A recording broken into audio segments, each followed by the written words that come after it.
નામ બિલ ગારદેભાઈ મોહસેભાઈ, ગામ ગેનિયાબારી ને હું ગામનો જ આગેવાન છું. મારે ગામમાંથી 200 વોટિંગ નીકળે છે.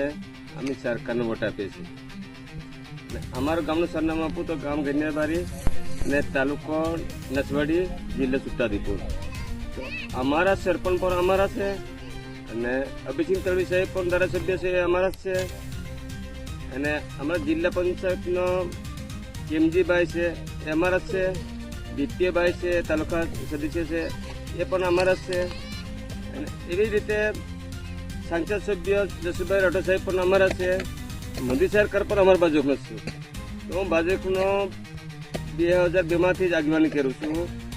તો હું બધા લોકોનું કામ છું કે આનો વોટ આપીએ, આવી રીતે થશે, બધાની સેવા થાય છે, એવી રીતે રાખ્યું છે. તો અત્યારમાં અહીંયા શું કહે છે કે ઘરે ઘરે પાણી છે, ઘરે ઘરે ચીરકલી છે, એમ કહે છે. તો આજે મારી માં મરી ગઈ છે, એમના માટે પાણી નથી. અને આ મારા અને આ ટેકરા પર મારા ઘરે છે પેલું આ કેટલા બૈરા ભાવ દેખડા ઉપર રહ્યા છે પાણી લેવા વાળો, પણ કઈ પાણી નહીં, એટલે 1 કિલોમીટરથી દૂરથી પાણી લાવવું પડે છે. અત્યારમાં તમે કહે છો કે તમારો હાર્ડ પંપ મૂકી આલો, 500 ફૂટ મૂકી આપો અને મોટર આવેલી છે, તમે ઘરે ઘરે પાણી કહે છો. સરકાર તમે મારા આ વિડીયો છે ને તમારા ખેડથી જીવ્યો છે.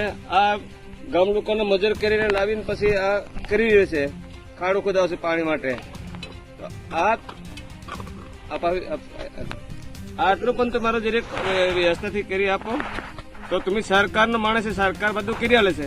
પણ મારા તમે આ જેટલા નેતા છે, નેતા થોડીક મોદીકરણ નેતાથી ના હોય તો પછી આ મારો વિડીયો છે ને ઠેઠ સુધી દિલ્હી સુધી ઉછાળવું જોઈએ. મોદી સરકારનો થોડું જણાવવું પડે કે આટલો બધો દુઃખમાં રહીએ છે. બીજું બધું નહીં, અમારે તો પૈસા નહીં માંગતા કે કોઈ નહીં માંગતા અમે, પણ બીજું ના કરતા પાણીની વ્યવસ્થા કરી આપો તો બહુ સુખી કહેવાય અમારે પીવા માટે.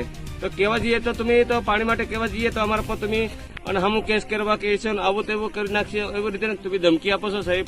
તો આ નહીં બરાબર કહેવાય કે અમે તમારા માણસ છે, અમે માણસ એટલે અમારા હો તમે સેવા કરતા સારું છે.